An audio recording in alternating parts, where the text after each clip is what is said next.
Good evening, ladies and gentlemen, and this is James Ramos from At the Quarter Pole. And where do I start? I don't know where to start out. I am shell shocked to my core. I've watched every race from this early this morning until just recently, 20 minutes ago, watching the S.A.Derby. And where do I start? I'm still pondering on this. So let's start with the biggest upset of the day, and that's going to be the Dubai World Cup. And no, sir, I did not have his show. I wouldn't play that horse with Confederate money. I couldn't get the exact odds what the horse paid. I heard from certain sources that he went off at 40 to 1. I've heard he went off at 60 to 1. I've heard 80 to 1. Just higher and higher, lower and lower. I just can't figure the price out for some reason. Check down results on the HRN, Horse Racing Nation, and still can't get any valuable information what this horse paid, neither the exacta with Mixto.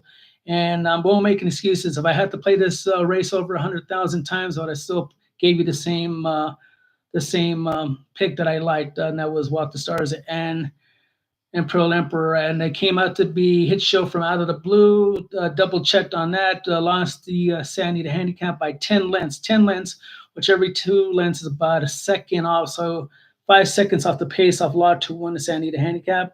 No way would I have this horse. And I like long shots, but I wouldn't play, like I said before, I wouldn't play this horse with Confederate money. Mixto made a little sense. He ran his eyeballs out to run second. While the Stars did what I thought he expected to do was take the lead. The only thing I differ with Walt the Stars, I think the rider should have just went out there a lot quicker and tried to establish a lone lead, which he did. He got hounded by Mixto for over a mile and faded like a cheap suit, and that's what it comes down to. Um, Congratulations, his show, and I won't scry over spill milk, but lucky if he wins another race, paying that well, or if he ever runs again. Ran the race of his lifetime from his speed figures. I mean, horse won the West Virginia Derby G3, which is a total throwout.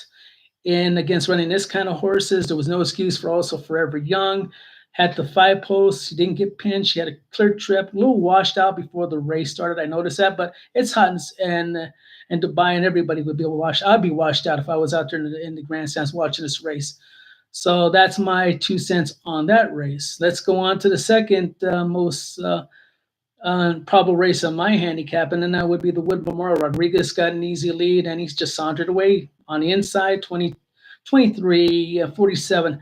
The most disturbing thing I saw in this race, ladies and gentlemen, was Captain Cook was second right outside his flank, and for whatever reason, on the clubhouse turn, the jockey elected to bolt him out for wide. Why? Do not know. I didn't like Captain Cook. I thought he was not the right favorite to play. My pick was Hill Road. I had to audible in that race. Hill Road caught a fever, which I didn't know until late last night. And I like, oh my goodness. So I audible to Grande, who was 2 for 2. I posted up an X on my account. That was my audible pick. He paid well, $6 a place. And even Rodriguez, and another horse I wouldn't play with the Confederate money would be Rodriguez. Everybody say, well, he's out of authentic. And I hear people saying that he took the blinkers off. Well, I could take my glasses off right here. That's not going to make me run any quicker. Basically, the horses run better with blinkers on when they're off. He coasted to Tunis lead. Nobody breathed on him during the backstretch. I mean, Captain Cook, like I said, bolted out the clubhouse, turned 4 wide, then just basically said, "Here you go, Rodriguez. Let's give you the lead." And I just looked at a race and I'm just pondering what is going on. Grande then floated out 5 wide on the first turn for whatever reason. And the only reason I could come up with was slight moisture in the track. That was going to be a lot more rain in New York. They did get rain. But Grande and Captain Cook wanted to be 5 and 6 wide. I guess it was as deep as the inside rail. And Mike Smith, big money Mike Smith, just said, "Oh, thank you very much. Let me have the closest way to home, staying on the wood, pinned to the wood, just coasted." I won't take Rodriguez in the Kentucky Derby. If anybody feels that horse is on the improve, good for you. I know he's out of Authenticate that won the Derby back 5 years ago, and he has the style. But the big but, and I always put these big buts out there, is that Rodriguez came in second and third to Citizen Bull, who ran a horrible race, and I do mean horrible. He had an easy setup. Westwood then takes it to him at the clubhouse turn in the Sandy to Derby, takes away the lead to Citizen Bull, while Citizen Bull then rates back, then takes back out again. Barnes, where I thought was going to be running flank on third, And both Citizen Bull and Barnes, for whatever reason, they managed, like I said, I didn't need good points that bad to get in the Derby, just ran their most awful race. Now, again, was there a bounce? It was a bounce of Barnes, and now you say to yourself, after he won the San Vicente 7/8, then he lost to Journalism San Felipe at a mile 116, and he totally did not run in the Derby at mile 1/8. That horse is totally gone. The a lot of commentators said he's the next American Pharaoh. There you go. There's your next American Pharaoh. Journalism looks like your next American Pharaoh, but for goodness sakes, at least he's out of Curlin, who's going to get better. He ran it to 47 and a half fraction, which was nice. They slowed it down from 22 to 47. That's always going to look good, going to look going into the Kentucky Derby day. But the thing of it is, with Journalism now, is he going to bounce in the Derby? And why I'm saying this, 3-year-olds, like anything else, like fresh strawberries, once they're ripe and then they go sour. A la that conversation would come from Alan Jerkins, the Giant Killer, a long time ago, when he mentioned how 3-year-olds acted. And who knows, the two X factors, ladies and gentlemen, you got to worry about for the Kentucky Derby. One is the weather. Two will be the bounce. Whoever is going to bounce out of the ball, we have one major prep for the Kentucky Derby, and that'd be the Bluegrass Stakes that got canceled out because of lightning. It's going to be run Tuesday. Again, my pick is East Avenue with the exactitude to Chance Fitzpatrick at Burnham Square. And that's what I like right now. And also the UE Derby that was won by the Japanese Daytona on the inside. He showed a lot of guts. I don't know about that race. It's a big if. Flood Zone ran almost dead last in that race. Never had. He didn't like that sand in Dubai. And Sharp As Tech, if he runs, if he has enough points, at his question mark course, he had in about the 4/8 of a mile in the race. He looked like he bounced around, shuffled out. He didn't look like he was getting joined that kickback, even being way out of it. And that was especially a race that was won on the bias, on the speed. So I'm throwing that race out, and I'm just going to try to use Sharp As Tech at the 20 to 30 to 1 in my supers and tries. I did look at that race, and people says, are you crazy with all these horses going in and out of form with Journalism and Sovereignty and River Thames and so on and so on. Oh, and Almighty, yeah, look at that replay. I think he's got a sharp. He's got form coming in. I mean, if horses like his show could win a $12 million race, oh shoot, anybody's alive right now. And going back to the Derby chase, the Daytona is going to just find a lot of speed. The way I see right now, who knows who's going to be in? I don't know. If I was Bob Baffert, now my first top shooter would be Rodriguez and drop out Citizen Bull and Barnes, because both Citizen Bull and Barnes just totally collapsed in the San Diego. It's a speed bias track, and that is a big question mark. Journalism was working hard with about 3/8 mile, got the job done, but he beat Baeza hook. And sorry, ladies and gentlemen, Baeza, and kidding me, first time in a G1 in a 5-horse field. I just can't see that. I can't see taking Journalism between 2 and 3 to 1 for the win bet. I mean, that's too low for me. I wasn't really too happy taking Sierra Leone at 5 to 1. And Sierra Leone's a lot better horse than Journalism in my book right now. Right now, that Journalism be pointed as a favorite, quote unquote, by FanDuel.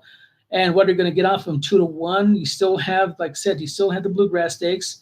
You still have the horses that beat in the Florida Derby, Tapestry and Sovereignty. Where are you going to put those horses at?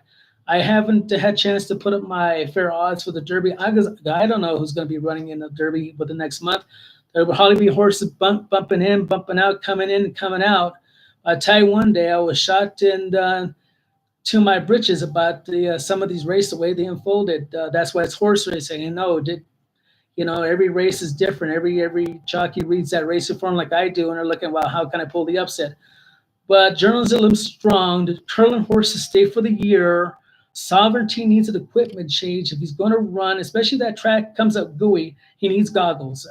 Not blinkers, but goggles. Not too many horses wore gogglers. I have to go back on the Wayback Machine 1982, a horse called Castellaria, ran by Eddie Delahousie, ran with goggles in the 82 handicap. He got beat by Muttering that day with Dwayne Lucas, but the horse wore goggles. It was half blind in one eye, but had a goggle around it.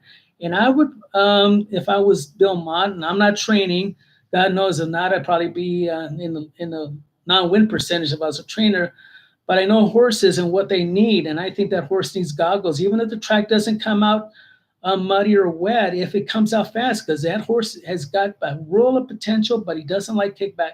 So maybe you gotta go work around that horse right now. And everybody else seems a ton of speed. I mean, Rodriguez, River Thames is going to show up. Other Tapestry, Merricat Road might still run. I think he's over challenged, but he might be. There's like about 7, 8 horses that have a ton of speed, and that's why I think the fractions are not going to be that fast. But if you're in the journalism bandwagon, you have to like this race in the San Diego Derby, where he cut in a 47 and 2/2, and that was pedestrian for these kind of horses at a mile and 1/8. And he shows that he's got gut determination. The Curlin babies love to run into a slow pace.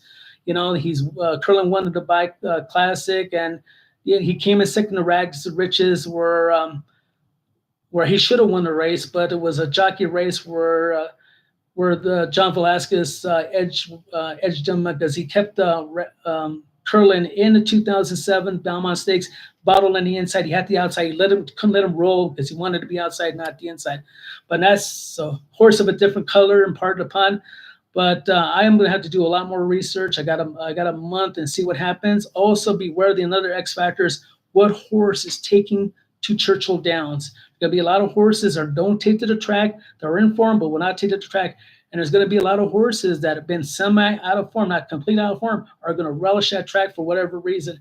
Maybe the scenery, maybe the cool air, maybe that heavier dirt ground, because it's a contrary different track surface, and the West Coast tracks definitely for sure.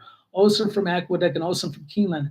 So that's my 2.5 cents for today. I was all riled up after the races, so I put this video out for information. If there's anything that you might need to know, going back to the Dubai Cup, I'm not gonna let Hit Show ruin my day. I still believe Forever Young is still the best horse. I just thought I had him on Epsilon Alert.